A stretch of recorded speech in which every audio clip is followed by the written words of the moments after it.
बलांगीर से बिछुपल्ली के बीच जो नई रेल लाइन बनी है, इसका उद्घाटन हुआ है।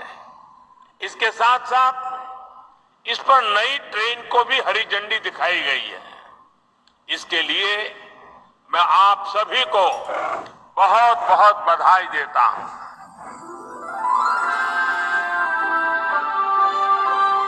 इटा थिला से ऐतिहासिक दिन खोर्धा बलांगीर रेल लाइन ने बलांगीर आड़ू ट्रेन चली थिला। आयबार काली फेर घाए आर गुटे ऐतिहासिक मुहूर्तर साक्षी हेबे सोनपुर लुके। स्वाधीनतार 77 बछर उतारू पहला करी सोनपुर के ट्रेन गड़बा।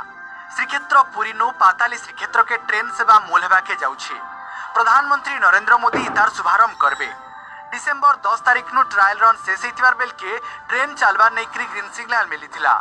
ई खबर जना पड़बार उतारू समकर मने उष्णा की अछि। हमने तो ट्रेन चलवारटा बहुत खुशी है काहे कि दीर्घ दिन और प्रक्रिया थिला आज अंत ही जेता काल के माननीय प्रधानमंत्री एटा के उद्घाटन करबे आ हमको सब जगह के जीवार लगे सुविधा हवा आ आमे सोनपुर वासी बहुत दिन एटा अपेक्षा करिदलु बहुत ये करे आला परे जेकरी आज एटा